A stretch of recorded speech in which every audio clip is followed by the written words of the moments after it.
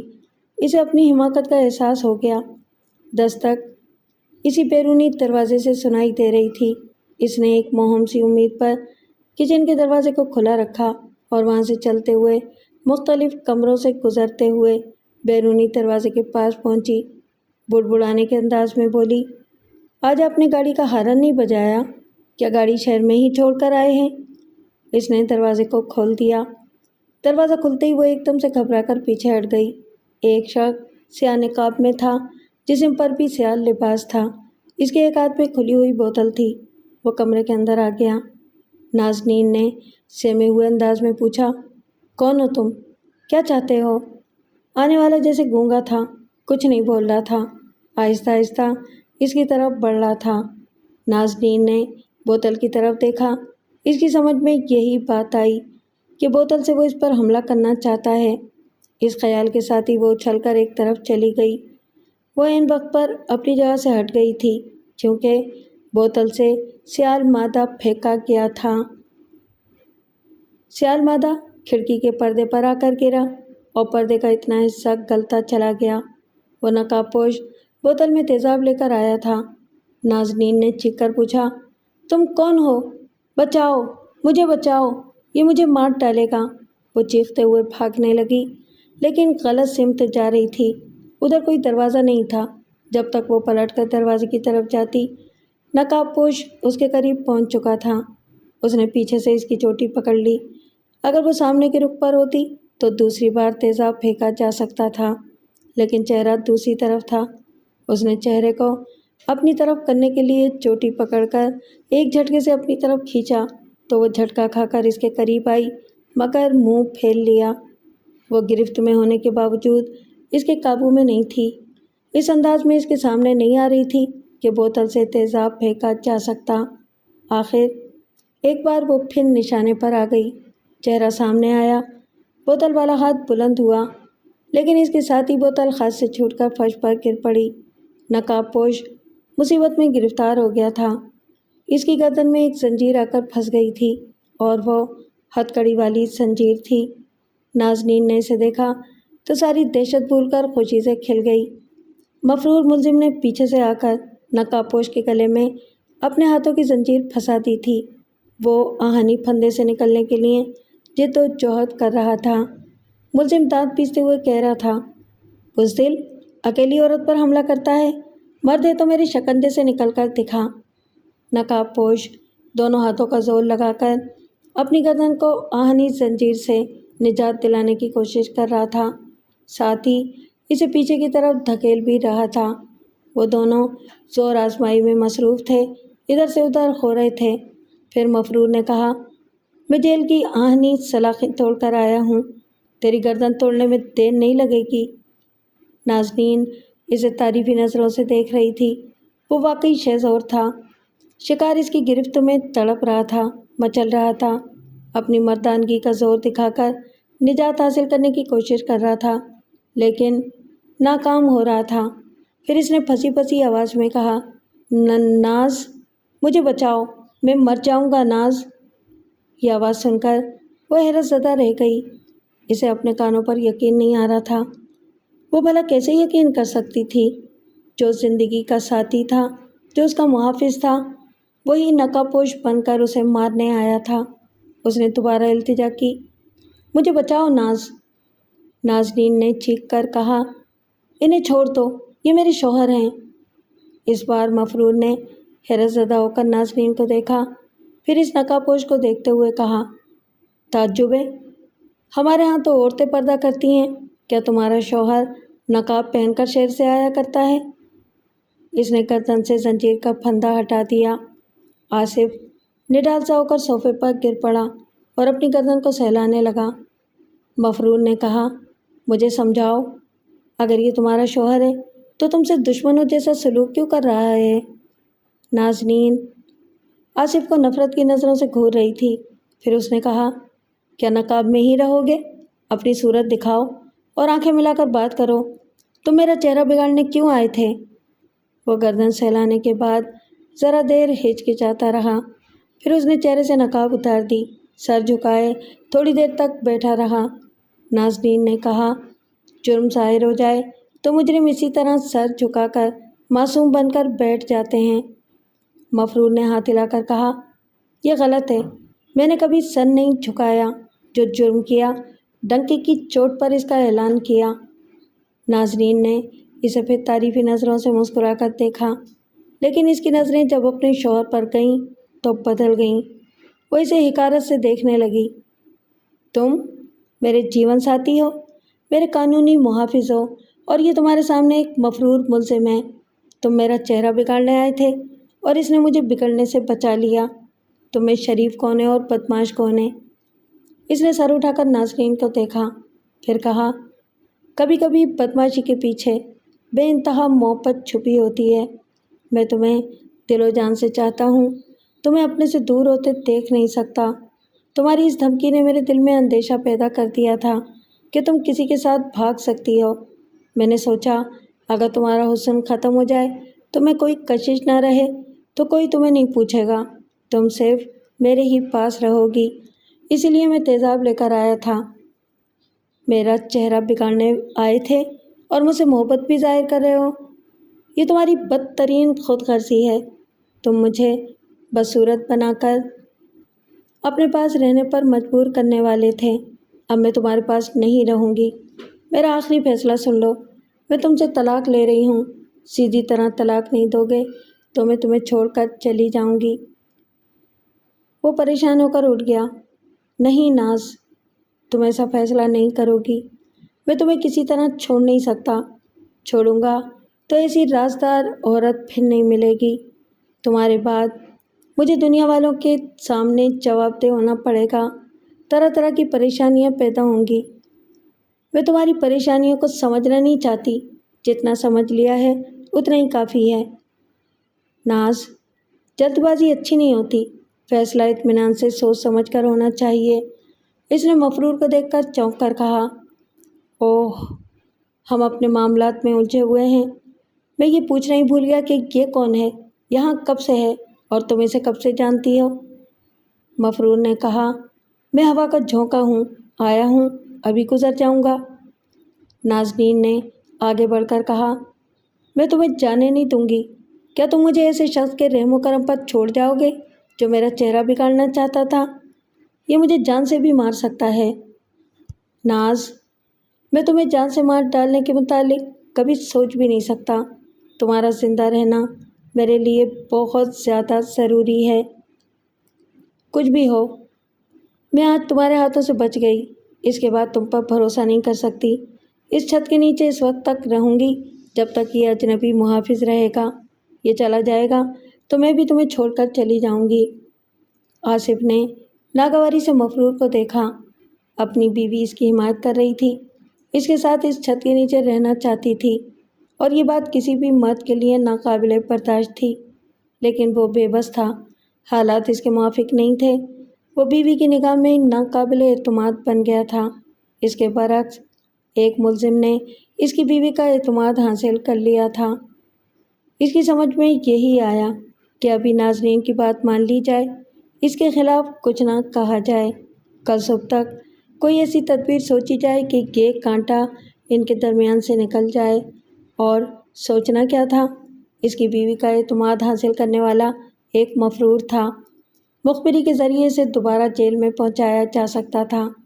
اس نے پوچھا، تم کس جیل سے فرار ہو کر آئے ہو؟ اسی شہر کی سینٹر جیل سے، پچھلی رات سلاخیں توڑ کر نکلا ہوں۔ دن بھر پریشان رہا، چھپنے کی جگہ ملتی نہیں تھی۔ اتفاق سے صبح سویرے ایک دھوبی گھاٹ کی طرف نکل گیا تھا، وہاں میں نے ایک پتلون چرا کر پہن لی، لیکن جیل کی یہ قمیض نہ اتار سکتا تھا نہ دوسری پہن سکتا تھا، کیونکہ دونوں ہاتھ بندھے ہوئے تھے۔ اس ہتھ کڑی کو چھپانے کے لیے میں نے اوپر سے چادر لپیٹ لی تھی۔ آبادی سے دور بھٹکتا رہا تاکہ کوئی مجھ پر شبہ نہ کر سکے اور پولیس والے دور ہی سے نظر آ جائیں، لیکن جب بھوک اور پیاس سے حالت خراب ہو گئی اور مجھے یہ کاٹیج ویران سا نظر آیا تو میں یہاں چلا آیا۔ کیا تم نے کوئی بڑا جرم کیا ہے؟ ہاں، اتنا بڑا جرم کہ مجھے پھانسی کی سزا ہو سکتی تھی۔ آرام سے بیٹھو اور اپنے متعلق بتاؤ۔ کیوں بتاؤں؟ میں جو بھی ہوں، جیسا بھی ہوں، اپنے لیے ہوں۔ نازنین نے کہا، تم میرے کام آئے ہو، میں تمہارے کام آنا چاہتی ہوں۔ کام آنا چاہتی ہو تو ایک مہربانی کرو، مجھے ہتھکڑی سے نجات دلاؤ، کچھ رقم ادھار دے دو۔ میں چور یا بدماش نہیں ہوں، شریف آدمی ہوں، وعدے کا پابند ہوں۔ جو رقم لے جاؤں گا اپنے حالات درست ہوتے ہی واپس کر دوں گا۔ شریف آدمی جیلوں میں نہیں جاتے، اگر جاتے ہیں تو ان میں اتنی ہمت نہیں ہوتی کہ وہ جیل سے فرار ہو سکیں۔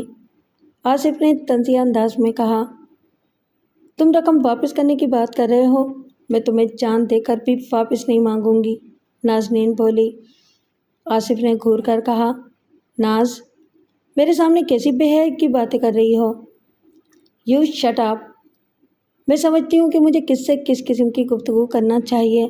پھر اس نے مفرور کو دیکھتے ہوئے کہا، میرے اجنبی مہربان، میری خاطر بیٹھ جاؤ اور اپنا نام بتاؤ۔ اس نے نازنین کو بڑی سنجیدگی سے دیکھا اور پھر ایک صوفے پر بیٹھتے ہوئے کہا، میرا نام خیاط محمد ہے، میں ایک شریف گھرانے سے تعلق رکھتا ہوں۔ جب میں 4 برس کا تھا تو میرے باپ کا انتقال ہو گیا۔ میری ماں مجھے اپنی جان سے زیادہ چاہتی تھی۔ دنیا کی ہر ماں اپنی اولاد کو چاہتی ہے۔ اس نے بھی میرے لیے بڑی قربانیاں دیں۔ وہ جوانی میں بیوہ ہوئی تھی۔ اس نے میری خاطر شادی نہیں کی، محنت مزدوری کر کے میٹرک تک مجھے تعلیم دلائی۔ میرے والد کا ایک دوست تھا جسے میں جمشید چاچا کہا کرتا تھا۔ جمشید نے کئی بار میری والدہ کی مالی مدد کرنا چاہی، لیکن والدہ نے انکار کر دیا۔ وہ بہت غیرت مند تھیں، کسی کا احسان نہیں لینا چاہتی تھیں۔ حیات محمد نے ایک گہری سانس لے کر اپنی بات جاری رکھی۔ وہ بہت دور اندیش تھیں، اچھا ہی کیا کہ اس کی مدد قبول نہیں کی۔ بعد میں اس نے شادی کا پیغام بھیجا، انہوں نے پیغام ٹھکرا دیا۔ تب سے وہ ہمارا دشمن بن گیا۔ ایک دن جب میرا میٹرک کا رزلٹ نکلا اور میں فرسٹ ڈویژن سے پاس ہوا تو یہ خوشخبری سنانے کے لیے اپنے گھر دوڑتا ہوا پہنچا۔ وہاں میں نے اپنی والدہ کی چیخ و پکار سنی۔ جمشید ان کی خوابگاہ میں گھس آیا تھا۔ میں یہ برداشت نہ کر سکا کہ کوئی میری ماں پر بری نظر ڈالے۔ اس کے کمرے میں گھس آئے۔ یہ میرے لیے مر جانے کی بات تھی، لیکن میں نے اسے مار ڈالا۔ میری غیرت کو تسکین مل گئی اور میں قانون کی گرفت میں پھنس کر عدالت تک پہنچ گیا۔ میری والدہ مجھے بچانے کے لیے وکیلوں اور بیرسٹروں کی دہلیز پر سر پٹکنے لگیں۔ میرے دشمن کے جوان بیٹوں نے میرے خلاف مقدمے کو بہت ہی مضبوط کر دیا تھا، جھوٹے گواہ پیدا کر دیے تھے۔ یہ ثابت کر دیا کہ جمشید بہت ہی نیک دل اور شریف انسان تھا۔ وہ میری ماں کی مالی امداد کرتا تھا، کبھی اس نے بری نیت سے اسے نہیں دیکھا۔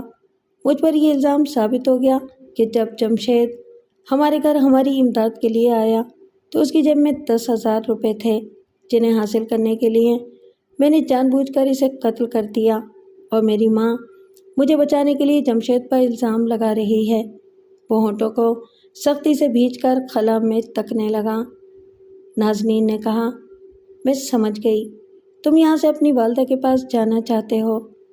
اس نے انکار میں سر ہلایا، پھر بڑے کرب سے کہا، اب وہ اس دنیا میں نہیں رہیں۔ ایک دن میرے وکیل نے بہت مایوس ہو کر ان سے کہہ دیا کہ مجھے موت کی سزا ہوگی۔ وہ بہت کمزور دل کی تھیں، یہ سنتے ہی ان کا دم نکل گیا۔ وہ گہری ہمدردی سے بولی، مجھے افسوس ہے، میں نے تمہارے غم کو تازہ کر دیا ہے۔ یہ غم ہمیشہ تازہ رہے گا۔ جو بھی تنہائی میں کسی عورت پر حملہ کرنے آئے گا، میں اسے زندہ نہیں چھوڑوں گا۔ آج بھی یہی سچویشن تھی۔ اگر یہ تمہارا شوہر نہ ہوتا تو یہاں اس کی لاش نظر آتی۔ وہ آصف کو دیکھتے ہوئے بولی، تم اس کی ہتھکڑی کسی طرح کھول دو۔ یہ کھل نہیں سکتی، کاٹی جا سکتی ہے، لیکن یہ مناسب نہیں ہے۔ ہمیں قانون کا احترام کرنا چاہیے۔ وہ گھور کر بولی، کیا تم حیات کو قانون کے حوالے کرنا چاہتے ہو؟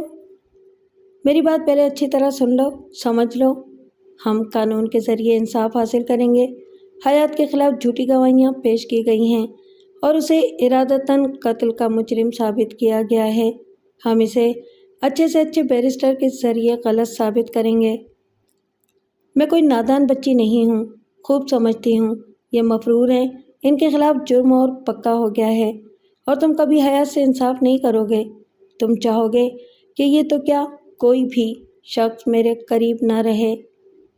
ناز، مجھ پر بھروسہ کرو، تم جو چاہو گی میں وہی کروں گا۔ اگر تم چاہتے ہو کہ میں تمہیں چھوڑ کر نہ جاؤں تو اس ہتھ کڑی کو کاٹ ڈالو۔ اسے کاٹنے کے لیے کہیں سے آری لے کر آنی ہوگی مجھے، اور اس کے لیے یہاں سے جانا ہوگا۔ حیات ایک دم سے اچھل کر کھڑا ہو گیا۔ میں اتنا احمق نہیں ہوں کہ تم باہر جاؤ اور میں تمہارے پیچھے پولیس والوں کے انتظار میں بیٹھا رہوں، نازنین نے کہا۔ میں بھی تم پر بھروسہ نہیں کر سکتی۔ میں تمہیں اپنے پاس رکھنے کے لیے تمہاری ہر بات ماننے کو تیار ہوں، پھر بھلا تمہاری مخالفت مول لے کر کس طرح حیات کو پولیس کے حوالے کر سکتا ہوں؟ وہ سوچنے لگی، پھر اس نے حیات کی طرف دیکھا۔ اسے دیکھتے ہی اچانک ایک خیال پیدا ہوا، کیا یہ ہتھ کڑی سے آزاد ہوتے ہی چلا جائے گا؟ پھر یہ کاٹیج ویران ہو جائے گا، ابھی جو بہار آئی تھی گزر جائے گی۔ حیات نے کہا، تم بہت اچھی ہو، میں تم پر بھروسہ کر سکتا ہوں، مگر تمہارے شوہر پر نہیں کر سکتا۔ میں بھی خوب سوچ سمجھ کر بھروسہ کرنا چاہتی ہوں۔ فی الحال یہ مناسب رہے گا کہ آصف کو تمہاری نگرانی میں یہاں چھوڑ دوں اور خود باہر جا کر ہتھ کڑی کاٹنے کے اوزار حاصل کروں۔ تم بہت سمجھدار ہو، میں اس کی نگرانی کروں گا، اسے یہاں سے ہلنے نہیں دوں گا، لیکن میں اتنی رات کو تنہا باہر نہیں جا سکتی، اور یہ مناسب بھی نہیں ہے، کل صبح جاؤں گی۔ وہ مایوس ہو کر سوچنے لگا، نازنین کی یہ بات درست تھی، ایک عورت کو اندھیری رات میں تنہا باہر بھیجا نہیں جا سکتا تھا۔ اس نے کہا، اس کا مطلب یہ ہے کہ کل صبح تک میں اسی ہتھ کڑی میں بندھا رہوں گا؟ مجبوری ہے، میں یقین دلاتی ہوں تمہیں یہاں کوئی نقصان نہیں پہنچے گا۔ جب تک ہتھ کڑی سے آزاد نہیں ہو جاؤ گے اس وقت تک ہم آصف کو اس کمرے میں بند رکھیں گے، یہاں سے جانے نہیں دیں گے۔ آصف نے اپنی جگہ سے اچھل کر پوچھا، یہ کیا کہہ رہی ہو؟ کیا تم مجھے قیدی بنا کر رکھو گی؟ مجبوری ہے، تم میرا اور حیات کا اعتماد حاصل کرنا چاہتے ہو تو جو کہہ رہی ہوں اس پر عمل کرو، اسی کمرے میں رہو، میں تمہارے لیے کھانا پہنچا دوں گی۔ ناز، یہ تم کیا کہہ رہی ہو؟ تم تو ایک سیدھی سادی گائے کی طرح بے زبان لڑکی تھی، میرے ڈیڈی کی احسان مند تھی، آج ایک ملزم کی حمایت میں میرے ساتھ ایسا سلوک کر رہی ہو۔ آپ اپنے گریبان میں جھانک کر دیکھیں، میں بے زبان تھی، آپ نے میرے منہ میں ایک باغی عورت کی زبان رکھ دی۔ میں آپ پر کوئی ظلم نہیں کر رہی ہوں، آپ کی بھوک پیاس کا خیال رکھتے ہوئے کھانا یہاں پہنچانا چاہتی ہوں۔ یعنی کہ تم سچ مچ مجھے یہاں قید کرو گی اور وہاں اس ملزم کے ساتھ کھاؤ گی پیو گی؟ اس نے کوئی جواب نہیں دیا، تیزی سے چلتے ہوئے کمرے کے باہر چلی گئی۔ اس کے جانے کے بعد حیات نے گھورتے ہوئے پوچھا، یہ تم اپنی بیوی کے اتنے محتاج کیوں ہو؟ کس بات سے ڈرتے ہو؟ تم پوچھنے والے کون ہوتے ہو؟ یہ ہمارا ذاتی معاملہ ہے۔ تیزاب سے بیوی کا حسین چہرہ بگاڑنے والا معاملہ ذاتی نہیں ہے۔ تعجب ہے، لوگ حسین عورت کا خواب دیکھتے ہیں اور تم اس کا چہرہ بگاڑنے آئے تھے؟ کچھ سمجھ میں نہیں آیا۔ تمہیں سمجھنے کی ضرورت نہیں ہے۔ کوئی بات نہیں، میں تمہاری بیوی سے پوچھ لوں گا۔ خبردار ہمارے معاملات میں نہ پڑو، ہتھ کڑی سے آزاد ہوتے ہی چلے جاؤ۔ مجھے چھپنے کے لیے ایسی جگہ چاہیے جہاں چھپانے والے میرے سامنے مجبور ہوں۔ یہاں ایسے آثار نظر آ رہے ہیں، اگر تمہاری کمزوریاں میرے ہاتھ میں آ جائیں گی تو میں نامعلوم مدت تک کے لیے یہاں پناہ حاصل کر لوں گا۔ وہ پریشان ہو کر حیات کو دیکھنے لگا۔ اب تک یہی سمجھ رہا تھا کہ رات بھر کی بات ہے، ہتھ کڑی سے آزاد ہوتے ہی وہ چلا جائے گا، لیکن وہ تو کمبل بننا چاہتا تھا۔ اسی وقت ناز کھانے کی ٹرے لے کر آ گئی۔ اسے دیکھتے ہی آصف نے کہا، دیکھو ناز، بہت بری بات ہے، یہ شخص انگلی پکڑتے پکڑتے پونچا پکڑنا چاہتا ہے۔ وہ حیات کو سنجیدگی سے دیکھنے لگی۔ آصف نے کہا، یہ کہتا ہے کہ ہماری کوئی کمزوری اس کے ہاتھ آئے گی تو یہ یہیں رہ جائے گا۔ سچ؟ نازنین نے خوشی سے تقریباً چیخ کر کہا۔ اس کے اندر جو سچ چھپا ہوا تھا وہ بے اختیار زبان پر آ گیا۔ پھر وہ سنبھل کر بولی، میں کچھ سمجھی نہیں، اس میں سمجھنے کے لیے کیا رہ گیا ہے؟ یہ شخص چاہتا ہے کہ ہم پولیس والوں کو اس کے متعلق اطلاع نہ دیں، اسے قانون کے حوالے نہ کریں۔ یہ اسی صورت میں ممکن ہے کہ ہم اس کے آگے کسی طرح مجبور ہوں اور ہمیشہ اس کے دباؤ میں رہیں۔ دباؤ میں؟ نازنین نے پھر حیات کو دیکھا، اس کے بعد کہا، میں نے اپنے میاں کو باسی سالن دیا ہے، تو میری پکی ہوئی ہانڈی لے گئے تھے، کیا پیٹ بھر کر کھا چکے ہو؟ حیات نے چونک کر کہا، ارے میں تو بھول ہی گیا، وہ ہانڈی کاٹیج کے باہر چھوڑ کر آیا ہوں۔ دراصل دستک کی آواز سننے کے بعد میں نے سوچا تھا کہ یہاں آنے والے کو دیکھنا چاہیے، اگر میں کسی طرح اسے قابو میں کر سکوں تو یہاں رات گزار سکوں گا، اور میرا یہ خیال درست ثابت ہوا۔ آج کی رات گزر جائے گی، میں ابھی وہ ہانڈی لے کر آتا ہوں۔ وہ باہر جانے لگا۔ نازنین اس کے پیچھے جانے لگی۔ آصف نے غصے سے کہا، باسی میں کھاؤں گا اور تازہ وہ؟ نازنین نے دروازے کے پاس رک کر پھر پلٹ کر کہا، یہ اپنے اپنے نصیب کی بات ہے۔ اس نے کمرے سے نکل کر دروازے کو باہر سے بند کر دیا۔ آصف کے جی میں آئی کہ کھانے کی ٹرے اٹھا کر پھینک دے، پھر خیال آیا وہ بھی غصہ دکھائے گی، ہاتھ سے نکل جائے گی۔ اس وقت صبر و تحمل سے کام لینا چاہیے اور کوئی اچھی تدبیر سوچنا چاہیے۔ وہ کھانے کو ہاتھ نہ لگا سکا، ایسے میں بھوک کیا لگتی؟ کمرے میں ٹہلتے ہوئے سوچنے لگا۔ کبھی کبھی وہ دروازے کے پاس جاتا تھا، کان لگا کر سنتا تھا، آخر وہ کہاں گئی ہے، کیا کر رہی ہے، کیا اس کے ساتھ باتیں کر رہی ہے؟ لیکن کچھ سنائی نہیں دے رہا تھا۔ ایک خیال دل میں آیا، کہیں وہ ملزم کے ساتھ یہاں سے چلی نہ گئی ہو۔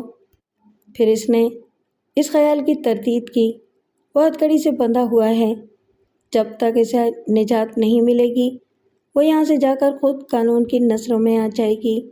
وہ نادان نہیں ہے، خوب سوچ سمجھ کر کوئی قدم اٹھائے گی۔ وہ دروازے کے پاس سے ہٹ کر پھر ٹہلنے لگا۔ اس کے اندر بڑی بے چینی تھی۔ دماغ نے کہا، شاید وہ اس ملزم کو اپنی آپ بیتی سنا رہی ہے۔ اگر ایسا کر رہی ہے تو بہت حماقت کر رہی ہے، کسی کو رازدار نہیں بنایا جا سکتا۔ اس نے اس دروازے کی طرف دیکھا جس کے دوسری طرف نازنین کا بیڈ روم تھا۔ ان دونوں میاں بیوی کے درمیان ایک دیوار تھی اور ایک درمیانی دروازہ تھا جو ہمیشہ بند رہتا تھا۔ وہ اس دروازے کے پاس آ کر کھڑا ہو گیا، کان لگا کر سننے لگا، لیکن ساتھ والی خوابگاہ میں بھی گہری خاموشی تھی۔ معلوم ہوتا تھا نازنین وہاں نہیں ہے۔ اس نے آواز دی، ناز، ناز تم یہاں کیا موجود ہو؟ اسے جواب نہیں ملا، شاید وہ کچن میں تھی یا کسی دوسرے کمرے میں۔ اس نے دروازے کے پاس سے ہٹ کر اوپر روشن دان کی طرف دیکھا۔ اس دیوار سے ایک میز لگی ہوئی تھی۔ اس نے ایک کرسی اٹھائی، اسے ایک میز کے اوپر رکھا، پھر اسی کرسی پر چڑھ کر دوسری طرف نازنین کی خوابگاہ میں جھانکنے لگا۔ وہاں کا کچھ حصہ نظر آ رہا تھا، ادھر گہری خاموشی تھی۔ اس نے آواز دی، کوئی جواب نہیں ملا۔ یوں بھی اندازہ ہو رہا تھا کہ کوئی موجود نہیں ہے۔ وہ خود کو تسلیاں دیتا ہوا کرسی اور میز سے اتر گیا۔ اسے تقدیر کا کھیل کہتے ہیں۔ جو مفرور ملزم تھا، جو ہتھکڑی میں تھا، وہ آزاد تھا، اور جسے آزاد رہنا چاہیے تھا وہ ایک کمرے میں قید ہو کر رہ گیا تھا۔ اسے پھر غصہ آنے لگا۔ اسی وقت گہری خاموشی ٹوٹ گئی۔ ڈرائنگ روم سے گانے کی آواز سنائی دے رہی تھی۔ ریکارڈ پلیئر سے خوشی کا ایک نغمہ ابھر رہا تھا۔ اب سے پہلے نازنین اس ریکارڈ پلیئر پر غمگین اور اداس، مایوس کرنے والے نغمے سنا کرتی تھی۔ ان نغموں سے اس کے دلی جذبات کا اظہار ہوتا تھا۔ آج نغمے کی دھن بدل گئی تھی۔ کیوں بدل گئی تھی؟ اس کی بے چینی پھر بڑھ گئی۔ وہ پھر ادھر سے ادھر ٹہلنے لگا۔ ٹہلنے سے زیادہ وہ پاؤں فرش پر پٹکتا جا رہا تھا۔ آرام سے بیٹھ کر سوچنا، سمجھنا اور دماغ کو کام میں لانا بھول گیا تھا۔ بڑی دیر بعد اسے نازنین کے کہے کی آواز سنائی دی۔ وہ ایک دم سے چونک گیا۔ ایک دم اسے یاد آیا کہ شادی کے بعد اس نے نازنین کی ہنسی نہیں سنی تھی۔ آج پہلی بار اس کی رس بھری ترنم ریز ہنسی سنائی دے رہی تھی۔ وہ لپک کر دروازے کے پاس آیا، پھر اسے پیٹنے لگا۔ دروازہ کھولو ناز، دروازہ کھولو۔ ہنسی تھم گئی تھی، گانے کی آواز بھی رک گئی تھی۔ پھر دروازے کی دوسری طرف اس کی آواز سنائی دی، کیا بات ہے، کیوں چیخ رہے ہو؟ دروازہ کھولو، میں تم سے بات کرنا چاہتا ہوں۔ بات کرنے کے لیے زندگی پڑی ہے، جاؤ آرام سے سو جاؤ، کھانا تم کھا چکے ہوگے۔ تم ایک بدمعاش کے ساتھ وہاں آزاد گھوم رہی ہو، یہاں میں آرام سے سو جاؤں؟ بکواس مت کرو۔ بکواس آپ کر رہے ہیں، جس عورت پر بھروسہ نہیں کر سکتے اسے بیوی بنا کر کیوں رکھا ہے؟ آج رات بھر سوچتے رہیں مجھ پر بھروسہ کر سکتے ہیں کہ نہیں، اگر نہیں تو میں خود بھروسے کی اس دیوار کو گرا دوں گی۔ تم دروازہ کھولو، میں ضروری باتیں کرنا چاہتا ہوں۔ اسے جواب نہیں ملا۔ اس نے بار بار آوازیں دیں، پھر دروازے کو پیٹنا شروع کیا۔ اس بار اس کی آواز سنائی دی، میں آخری بار کہتی ہوں، اگر اب آپ نے پریشان کیا، دروازے کو یوں پیٹنا شروع کیا تو میں اس کے ساتھ ہی چلی جاؤں گی۔ اس کے جاتے ہوئے قدموں کی آواز سنائی دی۔ وہ دروازے کو پیٹنے کی پھر جرأت نہ کر سکا۔ عورت کو بے لگام ہونے کا موقع مل رہا ہو تو اس کی بات مان کر ہی اسے لگام دی جا سکتی ہے۔ وہ اسے بچپن سے جانتا تھا۔ وہ ایک شرمیلی سی لڑکی تھی، نہایت نیک اور سیدھی سادی تھی۔ اس نے آصف کے سوا کبھی کسی سے کھل کر بات نہیں کی تھی۔ کوئی غیر مرد کوٹھی میں آتا تھا تو وہ دوسرے کمرے میں چلی جاتی تھی۔ وہ دروازے کے پاس سے ہٹ گیا۔ اسے یقین تھا وہ اپنی آنکھ میں جل کر مر سکتی ہے، لیکن بے حیا نہیں بن سکتی۔ آج وہ جس رویے کا اظہار کر رہی تھی وہ محض اس کی جھنجھلاہٹ تھی۔ حالات سے مجبور ہو کر ایک شریف عورت شاید اپنے مرد کا گریبان پکڑ لے، لیکن وہ کسی غیر کو اپنے گریبان تک پہنچنے کی اجازت نہیں دے سکتی۔ وہ پھر کمرے میں ٹہلنے لگا۔ آج اس کے مقدر میں رت جگا تھا۔ اسے نیند نہیں آ رہی تھی، بھوک نہیں لگ رہی تھی۔ نازنین پر بھروسہ ہونے کے باوجود وہ بے چین تھا۔ اپنی کمزوری اسے ستا رہی تھی۔ آدھی رات کے بعد ریکارڈ پلیئر خاموش ہو گیا۔ ہر طرف گہرا سکوت طاری ہو گیا۔ اس کے ساتھ ہی تجسس بڑھ گیا۔ وہ سر اٹھا کر کان لگا کر چاروں طرف کی آوازیں سننے کی کوشش کرنے لگا۔ آوازیں ہوتی تو سنائی دیتی۔ وہ پھر اس دروازے کی طرف گیا جس کے دوسری طرف نازنین کی خوابگاہ تھی۔ اس نے کان لگا کر سنا، پھر چونک گیا۔ اس نازنین کی رونے کی آواز سنائی دے رہی تھی۔ وہ دروازے کے پاس سے ہٹ گیا، فوراً ہی میز پر چڑھ کر، پھر کرسی پر کھڑے ہو کر روشن دان کی دوسری طرف دیکھنے لگا۔ وہ بستر پر اوندے منہ پڑی رو رہی تھی۔ سامنے ہی دیوار پر حیات کا سایہ نظر آ رہا تھا۔ اس نے سر اٹھا کر روتے ہوئے کہا، حیات، خدا کے لیے میرے کمرے سے چلے جاؤ۔ میں عورت ہوں اور دنیا یوں بھی بدنام کرتی ہے کہ عورت کمزور ہوتی ہے۔ حیات نظر نہیں آ رہا تھا، لیکن اس کی آواز سنائی دی، کون کہتا ہے کہ تم کمزور ہو؟ میں نے تمہاری جیسی شہزور عورت نہیں دیکھی۔ تم نے جو روتات سنائی ہے، اس کے پیش نظر کوئی اور ہوتی تو جانے کب کا بہک چکی ہوتی۔ میں تمہیں عزت کی نگاہ سے دیکھتا ہوں، تمہاری قدر کرتا ہوں۔ آصف نے غصے سے کہا، قدر کرنا ہے تو میری بیوی کے کمرے سے باہر جاؤ، وہاں کھڑے باتیں کیوں بنا رہے ہو؟ آصف کی آواز سن کر حیات آگے بڑھ کر ایسی جگہ پہنچا جہاں سے وہ روشن دان نظر آ رہا تھا۔ اب آصف کو بھی وہ نظر آنے لگا۔ اس نے کہا، تم کیسے ظالم انسان ہو؟ تم نے اس بیچاری کو شادی کے نام پر قید کر رکھا ہے، اوپر سے اس کا چہرہ بگاڑ رہے تھے۔ میرا تو جی چاہتا ہے ابھی تمہارے ٹکڑے ٹکڑے کر دوں۔ نازنین کا چہرہ آنسوؤں سے تر بتر تھا۔ وہ سسکیاں لیتے ہوئے بولی، کیا تم دونوں کے لڑنے سے میری تقدیر بدل جائے گی؟ حیات نے کہا، تقدیر بدلنا چاہو تو بدل سکتی ہے، تم اسے طلاق لے لو۔ تم میری عورت کو بہکا رہے ہو؟ نازنین بستر سے اٹھ کر کھڑی ہو گئی، پھر تن کر بولی، میں ضرور طلاق لوں گی، تم میرا تماشا دیکھ رہے ہو، میرے صبر کا امتحان لے رہے ہو؟ اگر میں بہک گئی، بدنام ہو گئی تو تمہارا کچھ نہیں بگڑے گا، ایک عورت شرم سے مر جائے گی۔ حیات نے کہا، نازنین، تمہاری شرم و حیا تمہاری شرافت نے مجھے بے حد متاثر کیا ہے۔ کاش میں قتل کا ملزم نہ ہوتا تو تم سے شادی کر لیتا۔ نازنین نے چونک کر اسے دیکھا، پھر سر اٹھا کر روشن دان کی طرف دیکھا۔ وہاں سے آصف کی گھورتی ہوئی آنکھیں دکھائی دے رہی تھیں۔ وہ طنزیہ انداز میں کہہ رہا تھا، یہ ایک دیوانے کا سپنا ہے جو کبھی پورا نہیں ہو سکتا۔ تم ایک ملزم ہو، ایک دن ضرور قانون کی گرفت میں آؤ گے، ایک دن ضرور پھانسی کے تختے تک پہنچو گے۔ وہ عاجزی سے بولی، آپ ایسی باتیں نہ کریں، ہم اور آپ چاہیں تو حیات کو تاحیات قانون کی نظروں سے چھپا کر رکھ سکتے ہیں۔ آصف نے پوچھا، میں بھلا کیوں ایسا چاہوں گا؟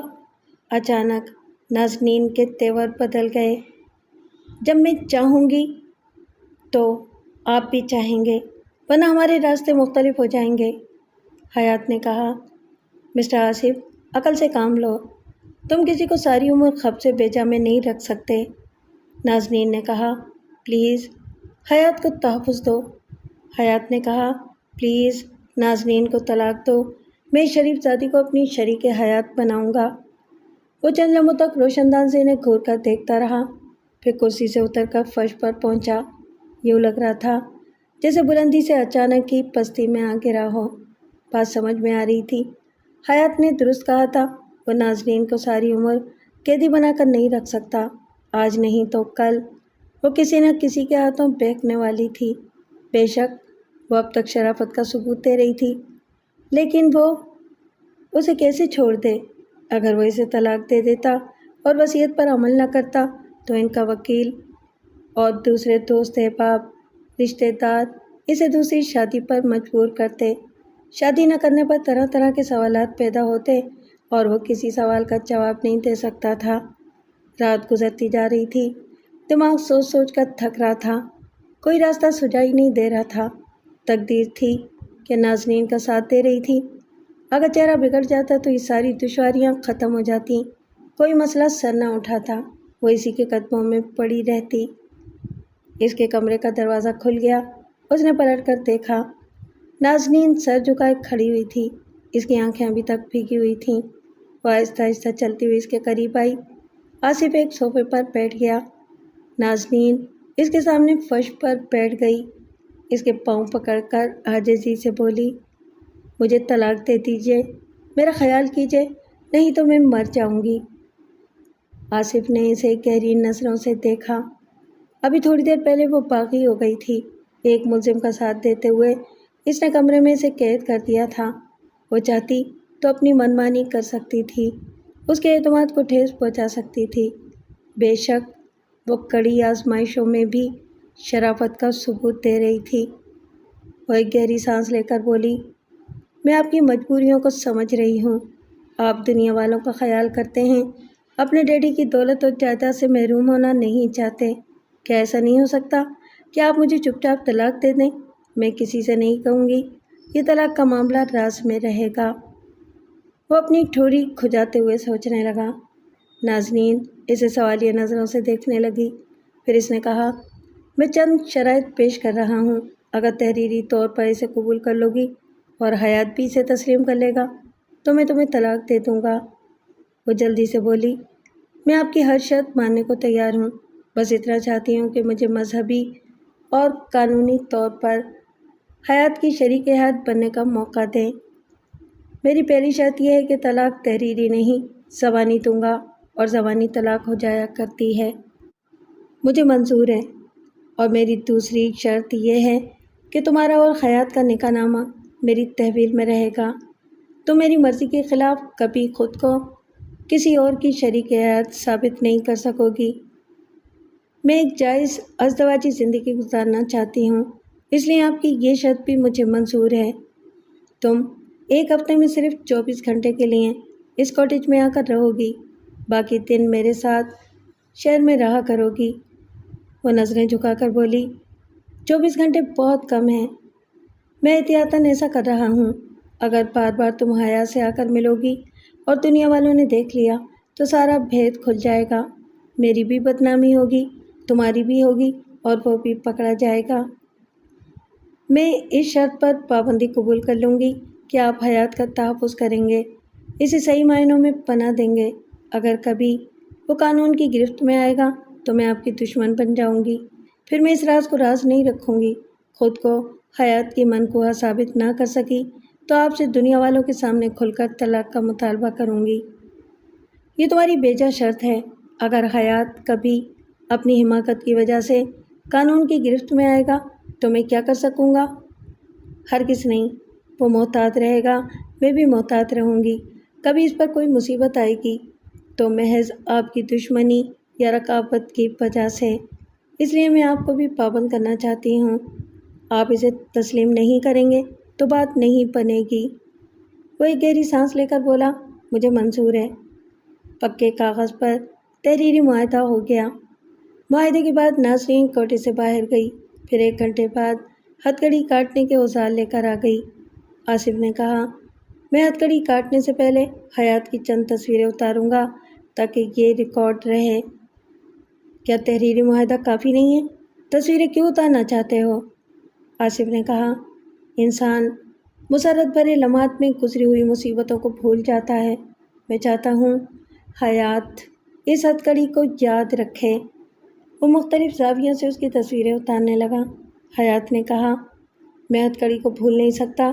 تصویر ہو یا نہ ہو، یہ حقیقت ختم نہیں ہوگی کہ میرے سر پر قانون کی تلوار لٹک رہی ہے۔ آصف نے اس کی دائیں کلائی کی ہتھکڑی کو آری سے کاٹتے ہوئے کہا، ہم تینوں کے الگ الگ مفادات ہیں اور ہمارے مفادات ایک دوسرے سے وابستہ ہیں۔ ہم میں سے کوئی بھی کسی کے اعتماد کو دھوکہ دے گا تو تینوں مصیبت میں گرفتار ہو جائیں گے۔ میری مصیبت یہ ہے کہ میں اپنی سوسائٹی میں بدنام نہیں ہونا چاہتا۔ نازنین کسی وقت بھی مجھے بدنام کر سکتی ہے۔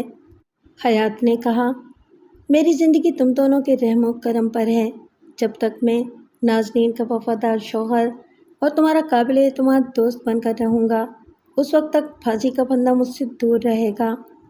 نازنین نے ایک سرد آہ بھر کر کہا، آئندہ میں ایسی دلہن بننے والی ہوں جسے اپنے دولہا کے سر پر سہرا نہیں بلکہ گلے میں پھانسی کا پھندا نظر آتا رہے گا۔ میں اپنی سہاگ کی سلامتی کے لیے آصف کی ہر بات مانتی رہوں گی۔ ایک طرف کی ہتھکڑی کٹ گئی۔ حیات نے آری لے کر دوسرے ہاتھ کی ہتھکڑی کو کاٹتے ہوئے کہا، آصف، اب تم نازنین کو آزاد کر دو۔ نازنین نے سر جھکا لیا، سر پر آنچل رکھ لیا۔ آصف نے بڑی سنجیدگی سے اور گہری اداسی سے کہا، یہ مرحلہ بڑا کٹھن ہے۔ تم میرے ڈیڈی کی آرزو کے مطابق میری شریک حیات بن کر میری زندگی میں آئیں، لیکن میں خود کو تمہارا اہل ثابت نہ کر سکا۔ اس نے ایک ہاتھ سے سر کو تھام لیا اور پھر کہا، تم صرف شریک حیاتی نہیں، میرے بچپن کی ساتھی بھی ہو۔ تمہیں چھوڑتے ہوئے دل دکھ رہا ہے۔ ایسا لگتا ہے میری سب سے قیمتی چیز مجھ سے چھینی جا رہی ہے۔ نازنین نے سر جھکا کر دھیمی آواز میں کہا، حالات نے ہمیں مجبور کر دیا ہے۔ میں نے بچپن سے آپ کے گھر کا نمک کھایا ہے۔ آپ کے گھر سے مجھے محبت ہی محبت ملتی رہی ہے۔ میں ایک شریف ذاتی ہوں، وعدہ کرتی ہوں کہ ساری زندگی آپ کی عزت کرتی رہوں گی، آپ کی ہر بات مانتی رہوں گی، نہ کبھی آپ کو نقصان پہنچاؤں گی اور نہ ہی کسی کے سامنے شرمندہ کروں گی۔ آصف نے بڑے ضبط سے کام لیتے ہوئے اسے 3 بار طلاق دے دی۔ طلاق پاتے ہی وہ وہاں سے یک بہ یک اٹھ کر کھڑی ہو گئی، پھر دوڑتے ہوئے اپنے کمرے میں آئی۔ اس کے بعد بستر پر اوندھے منہ گر کر ساروں قطار رونے لگی۔ کچھ بھی ہو، طلاق عورت کے لیے توہین کا سبب ہے کہ وہ ایک مرد سے چھوٹ گئی۔ طلاق عورت کو ایک کھوٹا سکہ بنا دیتی ہے۔ عزت داروں کی محفل میں اس عورت کا کوئی مول نہیں ہوتا۔ طلاق ایک ٹھوکر ہے جسے کھانے کے بعد عورت تنہائی کے صحرا میں بھٹکتی رہتی ہے۔ طلاق ایک جوا ہے۔ عورت ایک مرد کو ہار کر دوسرے مرد کو جیتنے کی تمام عمر کوشش کرتی رہ جاتی ہے۔ وہ یہی سوچ سوچ کر رو رہی تھی کہ طلاق پاتے ہی نئی زندگی گزارنے کے لیے بے سہارا ہو گئی ہے۔ وہ نیا ساتھی پتہ نہیں کس مزاج کا ہوگا۔ پہلی ملاقات میں وہ حیات سے متاثر ہو گئی تھی۔ وہ ہر لحاظ سے اچھا بھلا دکھائی دے رہا تھا، لیکن مرد کی اصلیت شادی کے بعد کھلتی ہے۔ شادی کے بعد ہی پتہ چلتا ہے کہ وہ پھول مارتا ہے یا پتھر، محبت کے لقمے کھلاتا ہے یا فکر کی طرح کھائے جاتا ہے۔ کوئی اور وقت ہوتا تو نازنین اتنی جلدی کسی مرد کو اپنا جیون ساتھی بنانے کا فیصلہ نہ کرتی، خوب سوچ بچار کے بعد کسی نتیجے پر پہنچتی، لیکن وہ سوگ کے نام پر ڈوب رہی تھی، مسلسل ہاتھ پاؤں مار کر ساحل تک پہنچنا چاہتی تھی۔ ڈوبنے والی کو سہاری کے لیے جو بھی دن کام ملا اس نے اسے قبول کر لیا۔ 3 ماہ بعد اس کی دوسری شادی ہونے والی تھی۔ وہ عدت کے دن گزارنے لگی۔ اس دوران حیات اپنا حلیہ بدلنے لگا۔ اس نے مختصر سی داڑھی رکھ لی، اس کے سر کے بال بڑے تھے چھوٹے کر لیے، بالوں کا رنگ سنہرا تھا انہیں سیاہ کر لیا، اس کی آنکھیں نیلی تھیں، آئی لینس کے ذریعے وہ آنکھیں بھی سیاہ ہو گئیں۔ اس حد تک وہ بدل گیا کہ دور سے پہچانا نہیں جا سکتا تھا۔ قانون کے محافظ تیز اور ٹٹولتی ہوئی نظر رکھتے ہیں، لیکن وہ بھی سرسری طور پر پہچان نہیں سکتے۔ کسی کو پہچاننے کے لیے بدلے ہوئے چہرے کا تجزیہ کرنا پڑتا ہے، توجہ دینی پڑتی ہے، اصلی اور تبدیل شدہ چیزوں کا موازنہ کرنا پڑتا ہے، اور ابھی وہ وقت نہیں آیا تھا۔ تقریباً 1 ہفتے بعد پولیس کی ایک جماعت ادھر آئی تھی۔ چاند بستی میں مفرور کو تلاش کرتی پھر رہی تھی۔ پھر وہ کوٹیج کے احاطے میں بھی آئے۔